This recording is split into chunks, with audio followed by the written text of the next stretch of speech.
computer. I'm starting. Hello, welcome to the latest Rountree Tryon Galleries. We'll get started quite quickly. We're almost at 11 o'clock. Or 2 o'clock. 2 o'clock. Oh, I thought it was 11 o'clock too. It's not 2 o'clock.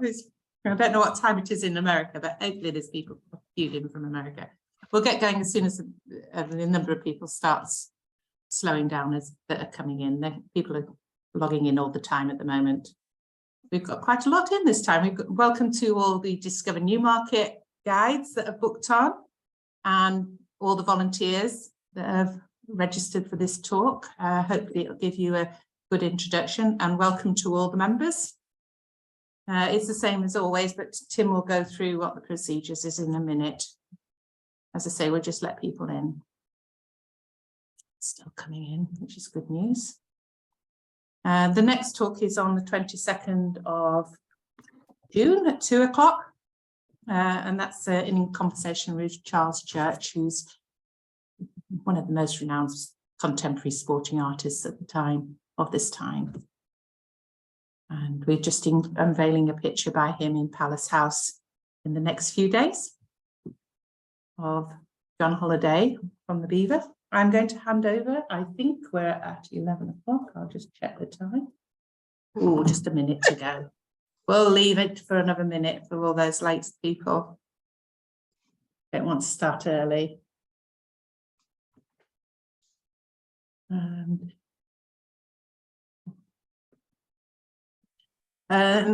As I say, the next one's on the 22nd of June, which is Charles Church. If you have any ideas for talks that you would like, please get in touch with me at the BSAT address, which is bsat@btconnect.com, which is, you can get through the website, but please do get in touch if you have any ideas of speakers you'd like to hear.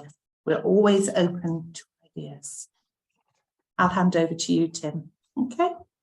Thank you very much, Sally. I'm delighted to welcome you all to the 21st lecture in this series of online talks dealing with various aspects of sporting art. We're now into our 3rd year. Again, I would like to thank Jamie Rountree of Rountree Tryon Gallery for sponsoring the series. As I've said before, it means that we can continue to put on these talks for free. It also means that non-members and, more importantly, future members can join us. Again, we are recording this talk for future reference. I would also like to remind you that you can access previous talks through the BSAT website. Today, I'm delighted to introduce Katherine Field, the Packard Curator of Palace House, who's going to talk to us about the new hang of 20th century sporting art, including work by Munnings, Edwards and Skeaping on the 2nd floor at Palace House. Katherine curated the 2 successful exhibitions for us at the Osborne Studio Gallery in the past 2 years. The first was Lionel Edwards, As Seen from the Saddle, and this was followed up by Sir Alfred Munnings, A Life of His Own last year.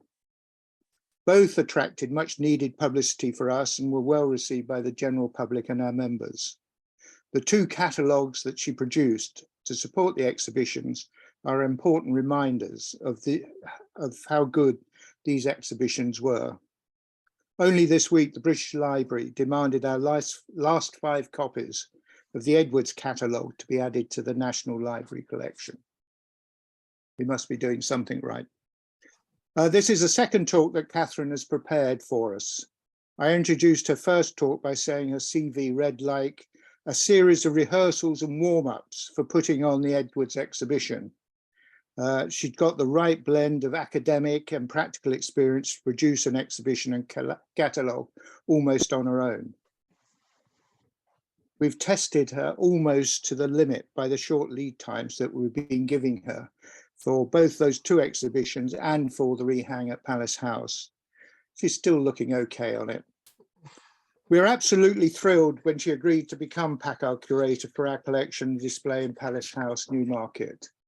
We'd been frustrated that the 2nd floor of Palace House had been dark throughout last winter, and we're always disappointed that the pictures of Alfred Munnings were poorly displayed in the small sash window gallery. They never stood out as the work by a leading sporting artist. Katherine took up the challenge with relish, and within 2 weeks, the second floor galleries had been rehung and the pictures now sing out. But I'll let Katherine tell you how she set about the task and what lies behind her thinking. As usual, Katherine is happy to answer questions at the end of the talk. The procedure is that you use the Q&A button in the bottom right of your screen. You type in the questions and I put the questions to Katherine. I encourage you to ask questions or make comments. We want to build a proper relationship between Katherine and you, our audience. So without much ado, over to you, Katherine. Thank you, Tim. I think it might have been 2 months rather than 2 weeks. Otherwise, I would be a miracle worker. So yes, I was very thrilled to be asked to come back to the British Sporting Art Trust and to Palace House at the National Horseracing Museum.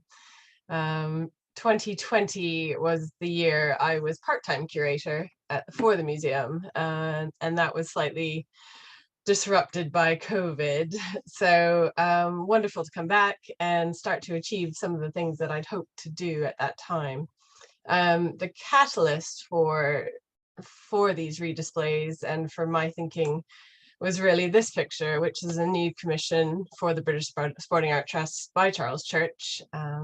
Charles is very, very well known internationally, very successful, and kindly asked me to do the foreword for his catalogue at his November exhibition in London. But I've never seen him work on this scale, and it is a large scale. I've added some lovely photos from our slightly aborted unveiling. We hope to do another one shortly. We were meant to have the Queen come in and visit, but it was a really good opportunity for everyone to come and fall in love with Palace House again. I think it's a really special building. It's in the Royal Palace, Royal Sporting Palace, started by James I and kept until the mid-19th century in the royal family. So it's gone through many, many changes, many owners, and I think it's a wonderful place to come and see, you know, world, internationally important collection of sporting art. And wonderful to see this picture, very much influenced by Munnings, and Charles would say that himself. So it'd be interesting to hear his talk in a few weeks on how he works and how he approached this commission, because it is very big, and we had a lovely time trying to get it to Newmarket. We only had a few weeks, and it ended up coming in a horse box, which seemed fitting, but it's done well. It looks wonderful, so do come and see it. Also in the same room, running along the same wall, is a really important collection of Stubbs, George Stubbs, and we have a new picture that's joined us in the last month, which is in the center here, and that's Shark with his trainer Price from about 1775, flanked by, you can see the pointer and the spaniel above the doors, and also the fighting stallions. And another important picture just to the right of Shark, but very, very pleased to have this, and this is on loan from a private collection. So we're always thrilled to have private loans come in. It helps to change up the displays a little bit and inspires people to make repeat visits. This is actually a version of that picture, but I just wanted to give you a better idea of what it looked like. And this is from the Virginia Museum of Fine Art. So not the one that's on display, but a version. So very thrilled to have it. You may, if you've been to Palace House before, remember this picture. So this is Colonel Thomas Thornton, the great sporting aesthete, and slightly mad. I had a very, very good time learning more about him, but he hung where the Charles Church was. So A, we needed to find a space for him, and B, get him off the wall and moved. So required scaffolding, required lots of help, and is very much a team effort, these displays. But you may remember that this is the room where the Munnings were. So not a huge space, very light walls for Munnings. So when I was there in 2020, definitely a place, something I wanted to achieve was to take Munnings out of this space, which I've been able to do now. but it's allowed us to do a display about Colonel Thornton and his interesting collecting of animals and guns, and he was into falconry and drank 6 bottles of wine a night, so had a wonderful life. And we have included this lovely drawing, which is a fairly recent acquisition by the National Horseracing Museum, of his wife, Mrs. Alicia Thornton, who's famous as the first female jockey. So she ran at York on one of her husband's horses. And this is by Thomas Rowlandson, the drawing on the left.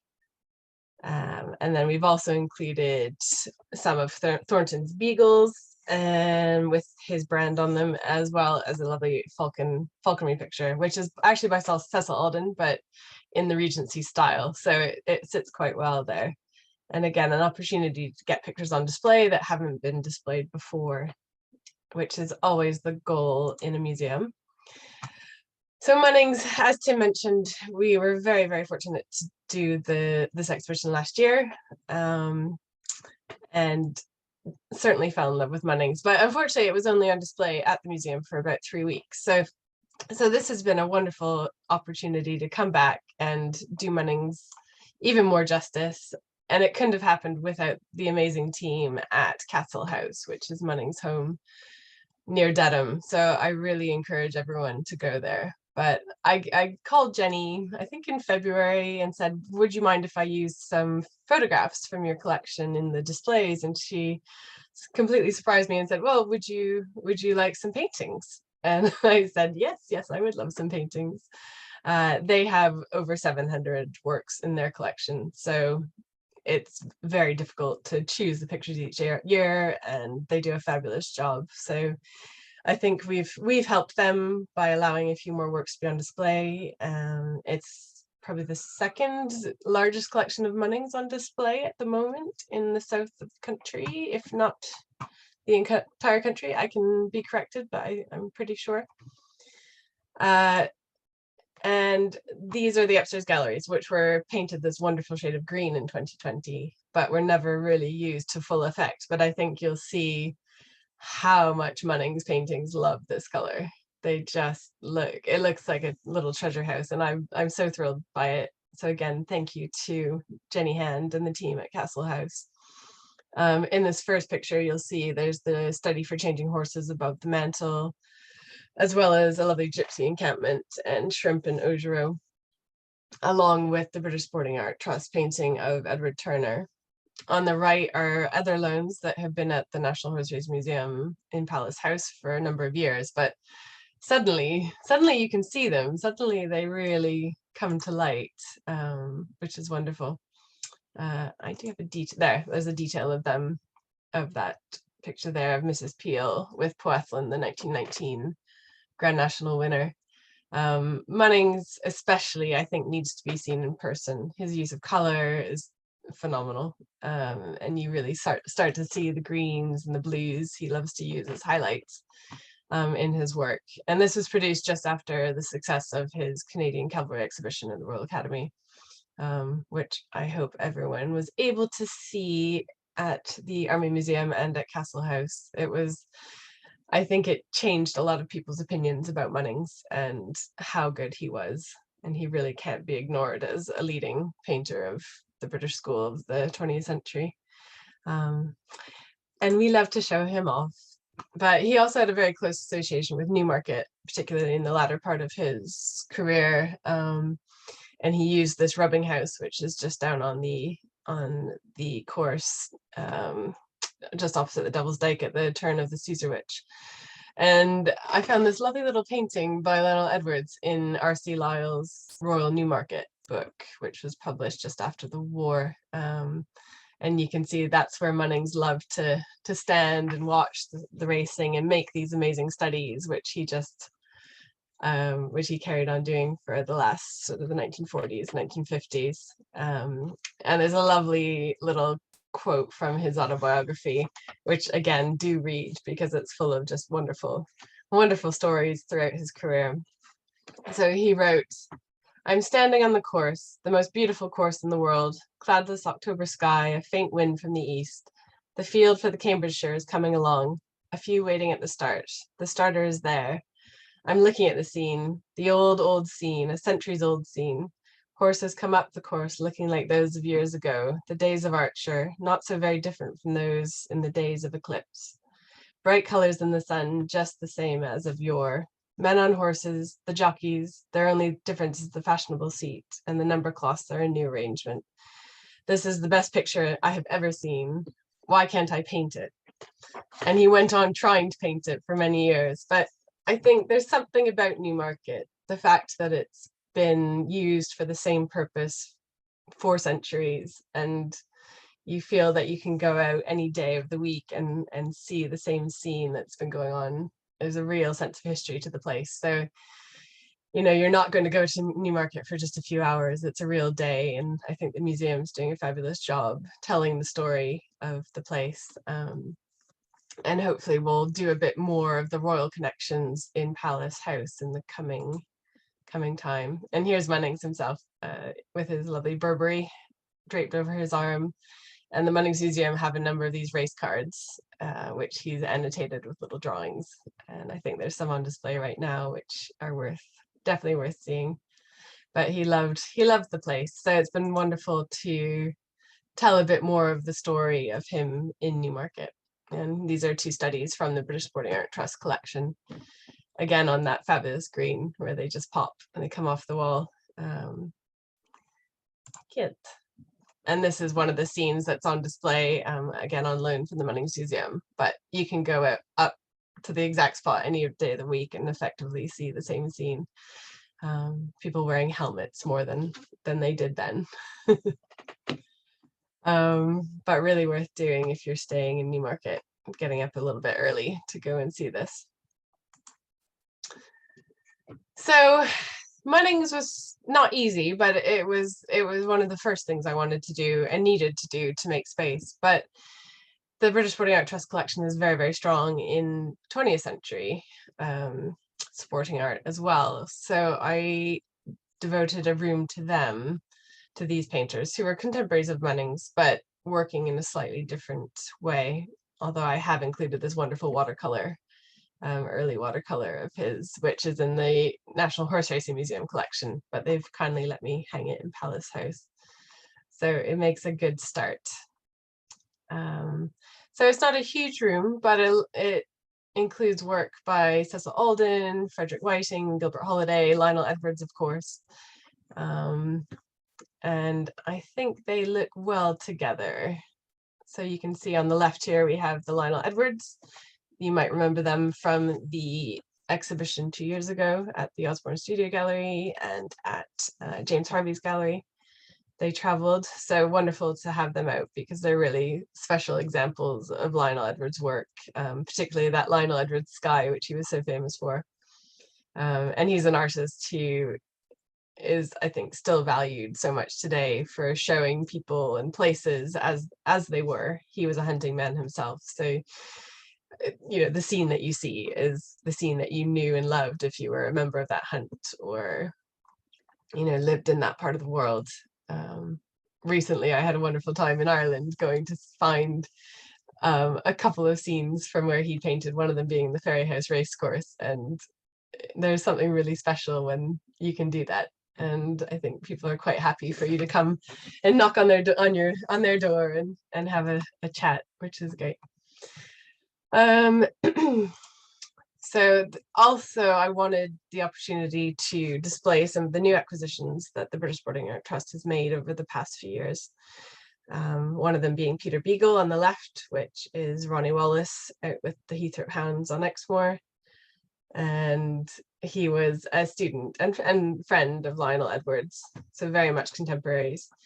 And it's nice to see their work hanging together.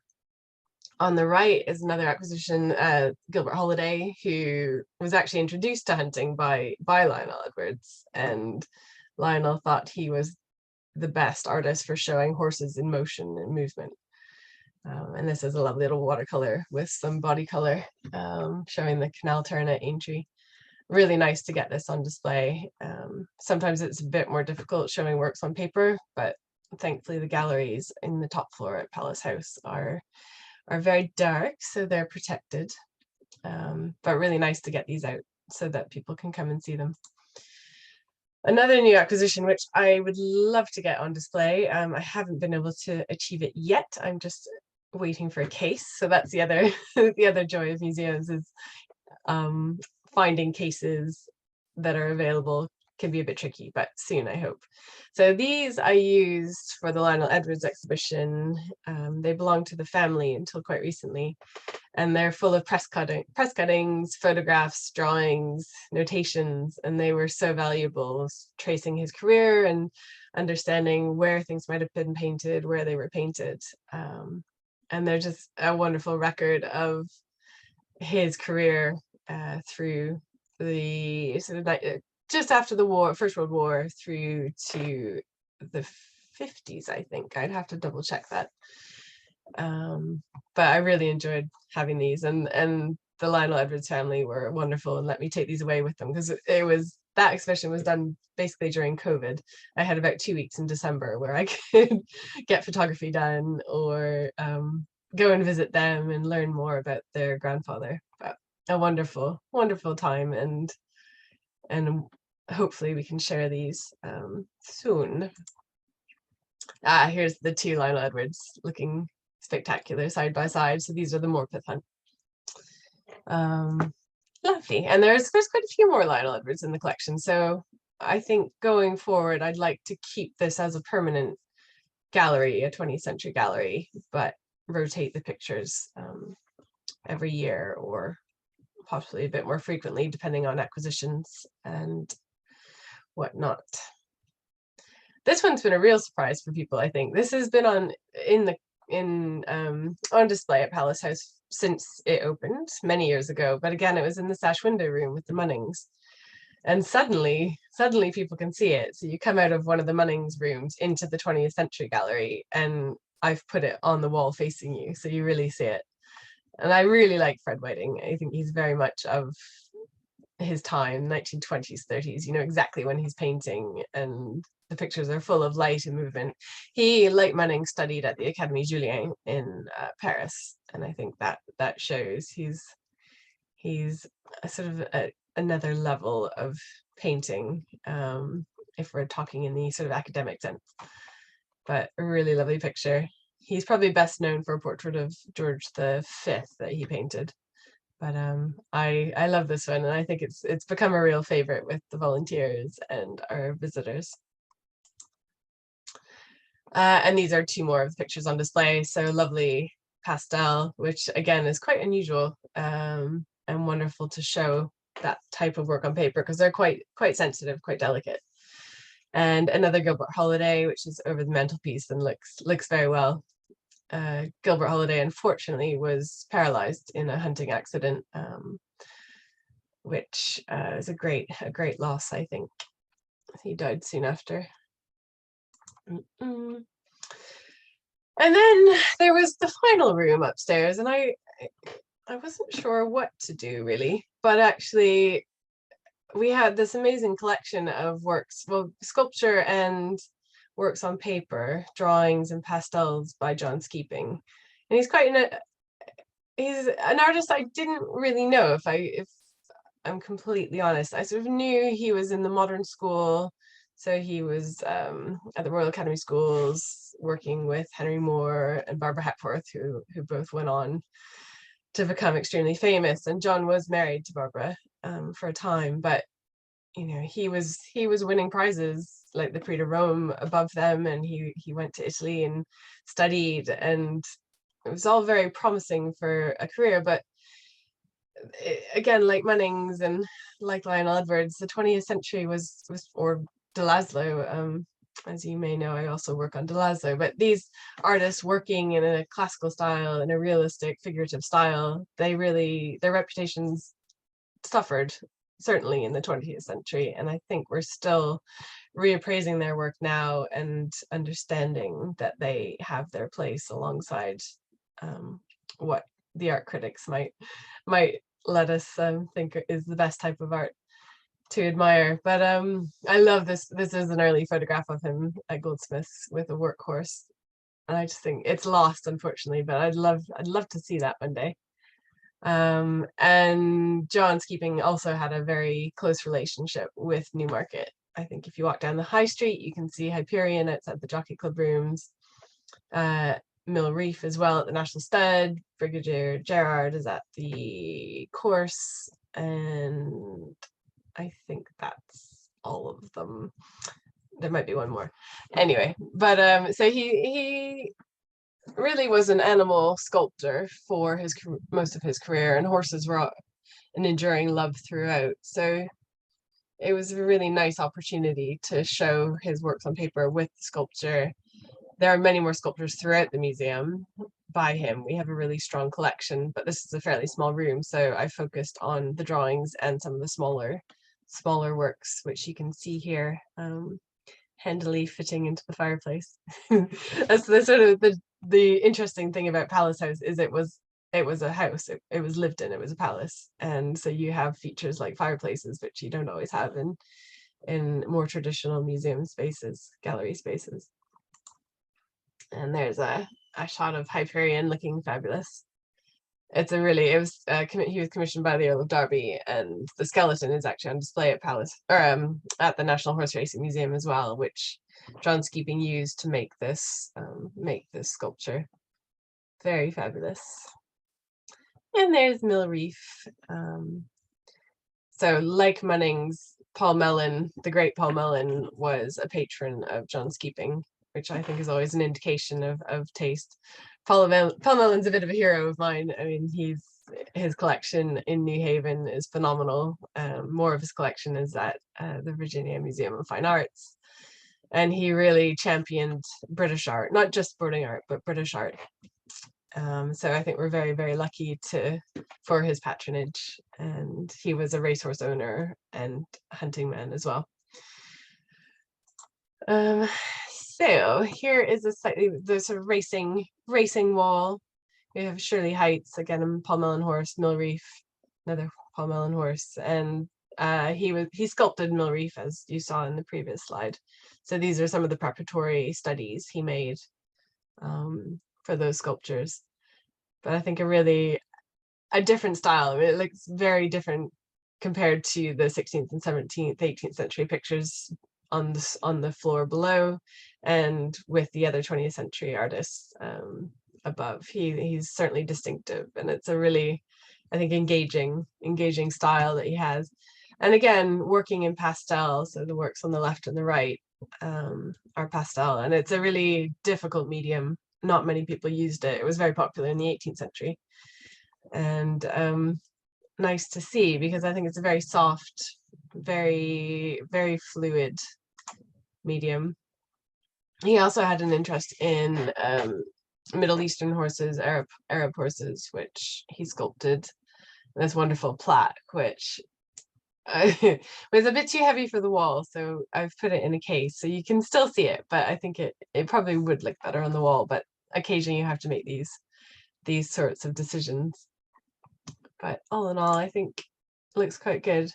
Later in his career, he went to the Camargue and worked with the bullfighting, with the bullfighters there, and really enjoyed it. It was a different type of bullfighting. I hadn't come across it before, but the bulls are raised but not killed, which is quite nice in today's day and age. Bullfighting has always been one of those sports which I personally find a little bit barbaric. We're very barbaric, but this is where he escaped to. I think he found the atmosphere in England, certainly in the art world, with art critics dictating what was popular and what wasn't, and what is good art and what didn't suit him. So he went to the Camargue and worked on the farms and had a wonderful time, but had the opportunity to draw and paint and sculpt while he was there. So again, we're very lucky to have some of these examples to show alongside the probably more commonly known racing subjects. And he was also a book illustrator, so very much like Lionel Edwards, like Gilbert Holliday. He also illustrated books in association with John Hislop, who's very famous as the breeder of Brigadier Gerard, and a racing commentator and jockey and trainer. And this How to Draw Horses, which was published just at the outbreak of the Second World War, but was one of the most popular art books for children. So really lovely to see these types of things alongside the traditional sporting art. So that's where we've got to. Sorry, that seemed a bit fast, but hopefully that was okay. And so there's still more to do. We'll see what we do next, but hopefully you enjoyed that little whirlwind tour of Palace House, and do come and see it. Katherine, many thanks. I know you've been under the cosh a bit with all the projects that we've been throwing at you and other things that you have to do. So it's a delight that you've been able to prepare this talk and give it this afternoon. So thank you very much. It's much appreciated. You've got time to draw breath now. We're giving you a month or two without a particular demand on you. What other thoughts do you have for Palace House now? Or is it too early to? Well, I think the entrance to Palace House, the ground floor, it's a really difficult space to turn into gallery spaces. And I think we're really missing the history of Palace House itself. I think we can do more with that. And not everyone is in love with sporting art or horse racing, but I think a royal palace often draws them in, and then we can sneakily encourage a love of sporting art for people. But no, I'd love to connect Palace House with the wider Newmarket a bit more, and the royal connections. So just doing a bit of research now. I mean, that's something I need to learn more about myself before I can start making displays, but that's certainly on the cards. And then there's a Lucy Kent Welsh exhibition coming up later this year, so I'm doing a bit of work on that as well at the same time. So it's all happening. So Lucy Kent Welsh will be at the end of the year, won't it? That's October, yeah. And then we also have Ripley. So these are in the main museum, in the National Horseracing Museum, but Ripley has been photographing the Household Cavalry, and these 12 monumental photographs were presented to the King in honor of his coronation. So we will be displaying those in Gallery 6, which is very exciting. I've got a question here from Anne Massey, and she's preempted me, because when you were talking about Lionel Edwards and Gilbert Holliday, I was thinking about Tom Carr. Ah, yeah. Tom Carr being the subject of the recent essay by Anne. Which I have right here. And I just wondered whether, how do you plan, or is it easy to plan exhibitions on specific artists, or to change the galleries that have been set up now on the second floor? It depends.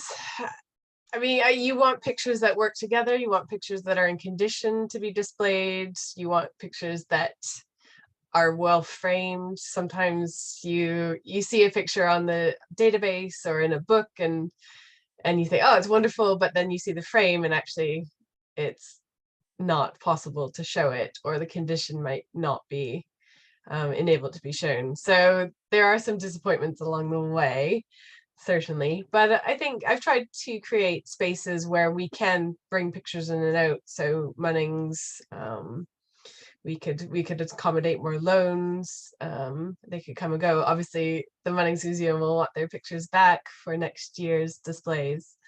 So, I'm always looking for new pictures or looking for loans. So if anyone wants to get in touch, that's very welcome. We have more private collection loans in Palace House, which are probably going at the end of the year. So I'm already thinking of what will change and what needs to change for later in the year. I'd encourage you to talk with Anne, because I know a lot of owners of Tom Carr pictures have been getting in touch with her following the essay or during the process of writing the essay. So there might be loans there, or I suppose we have to be careful that loans from private houses leave gaps that people don't like, or owners they do. And we could always do a Tom Carr display as well. I mean, that's a possibility. So, and we shall be in touch. One thing that strikes me, Catherine, is the amount of skeepings we have in the museum is sculptural work, and we have I never realised that we had an extra Munnings on display within the trainer's house as well, which I encourage people to look out for. It seems to me like Munnings is so important for Newmarket, and Skeaping is. Was that a deliberate choice to put them both together? Yeah, absolutely. I think you have the Newmarket connection, the Paul Melling connection, and I think it's another way of telling the history of Newmarket and the attraction it has for artists. It certainly has over the centuries, particularly in the 20th century. For those artists who really are inspired by horses, as Munnings was, as Skeaping was, it's the place to be, for sure. And every day is different. Every canvas is different. The scene is always changing.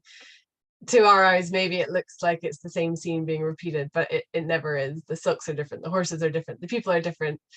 Female jockeys have come to the fore through the 20th century. Female exercise riders. So that's an interesting change that you start to see through their work as well. The other thing that also strikes me about the two of them, both Skeaping and Munnings, is how they were both fairly innovative when they started in their careers. Both Skeaping and Munnings would have been seen as modern.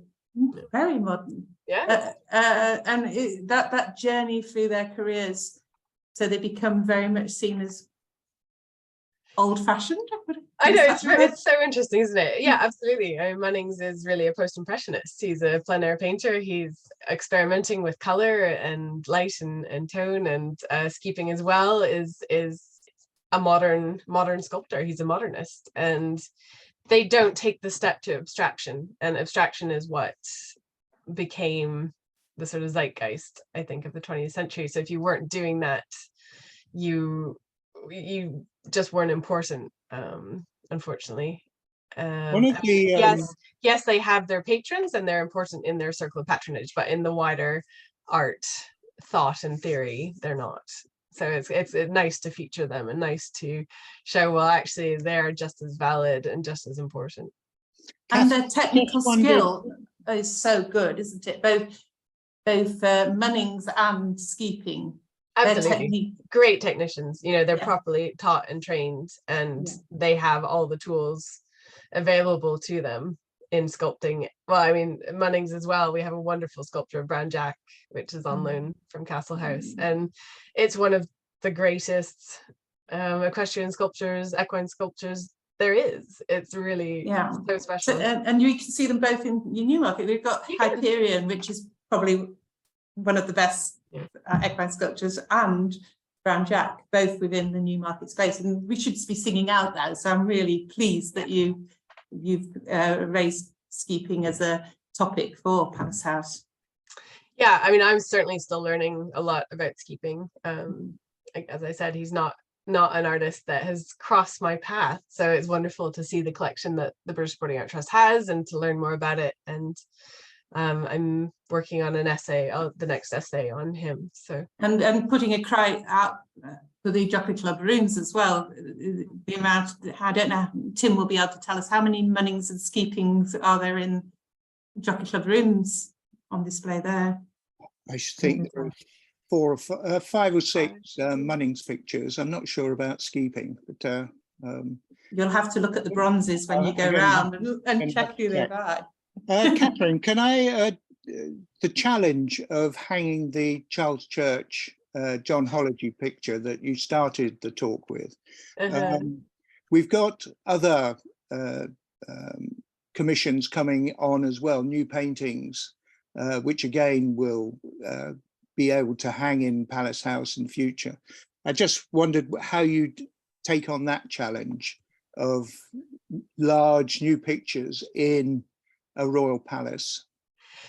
They're really difficult. I'm not going to lie, they are difficult. They need a big wall, they need a bit of a vantage point. so we'll see. We have a Tanya still at the moment, which I'd love to hang, but haven't quite found the space for it. But I have a plan. So I think the staircase is often quite a good spot. There's a Lucy Kent Welsh which is leaving next year. And I have my eye on that. While the scaffolding's up, it will be easier to hang. So possibly the Tanya's still there, but I'm still working my way through those ideas. Is it a particular challenge? I know you've hung the Charles Church in the room with other pictures by Stubbs, for example. Do you find that a jarring juxtaposition, or are you comfortable with? No, I'm very happy actually. I wasn't sure. I thought, is this going to work? But I think Charles is so brilliant, and the palette he uses, it's not jarring. And I think it makes a really nice juxtaposition to have 21st century and 18th century existing in the same era, as it were. I think it shows how good Charles is, that it doesn't seem jarring.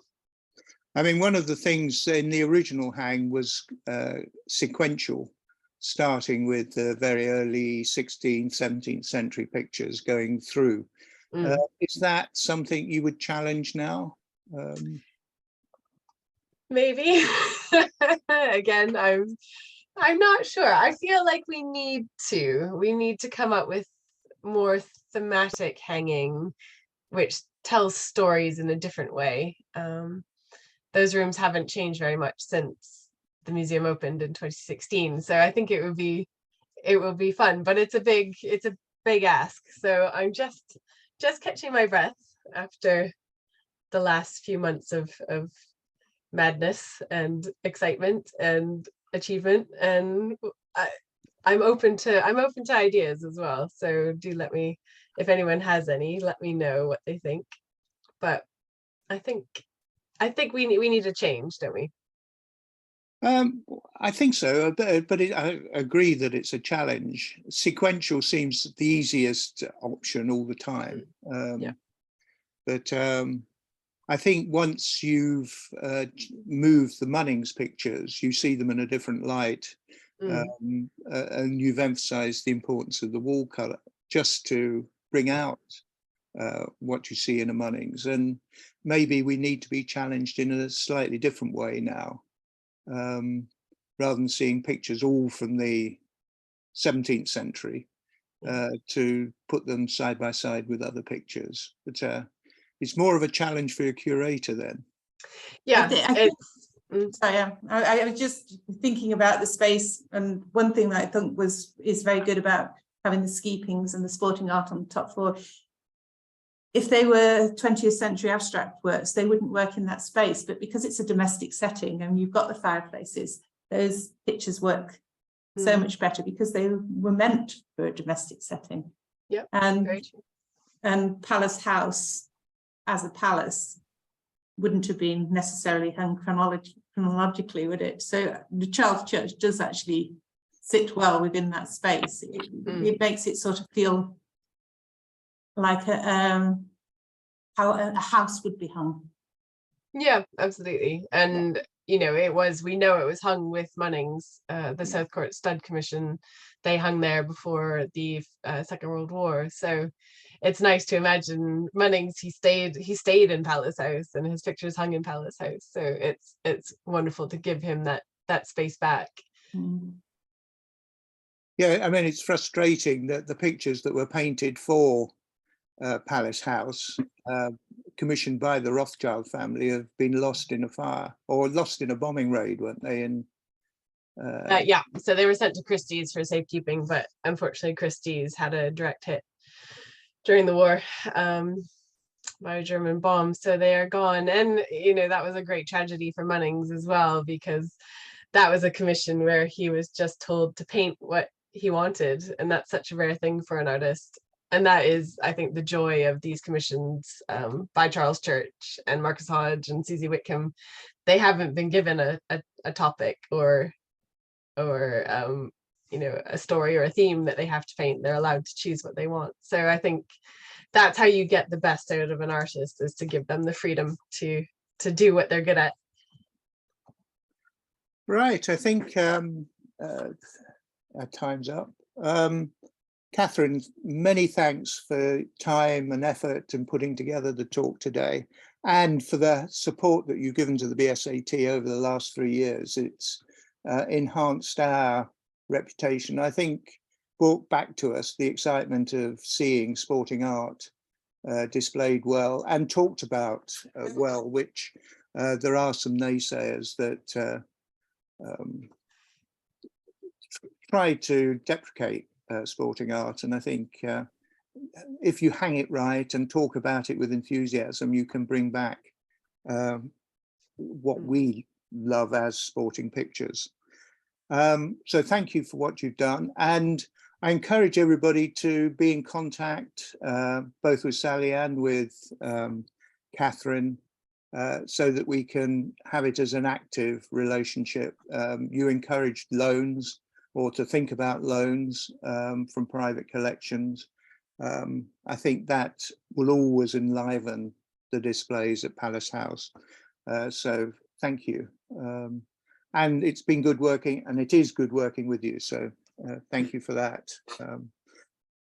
As Sally said, our next lecture is on Thursday, the 22nd of June at 2 o'clock. I emphasize the 2 o'clock. This will be a conversation with Charles Church, and as Katherine has shown us, his recent life-size portrait of John Holliday, the beaver huntsman, is on display now in the King's bedroom at Palace House. So we will be talking to him about his work, how he approaches the work, and the challenges facing a sporting artist in the 21st century. So that will be on the 22nd of June. The other thing that I've been asked to remind everybody, on the 18th of June, there's a trip to Usk Castle organised by Lawrence Humphreys, a number of 20th century pictures to be seen there. There are no limits on numbers, which is rare for a BSAT trip. So if anybody would like to join, please get in contact with Sally. And I think that's it. Thank you for the talk this afternoon and for answering the questions. I'd urge everybody to go and see the new hang. It is fantastic. It's transformed Palace House. Almost immediately, we were getting good comments from the volunteers and the regular staff at the museum. They were seeing something that attracted and enthused them. And it's fantastic that, you know, simple changes can make that and have that effect on an audience. So I encourage everybody to go and see it. And if you've been, go back again. Thank you very much, Katherine. Much enjoyed. Thanks, Thank you. guys. Right. Bye. Bye-bye. Bye-bye.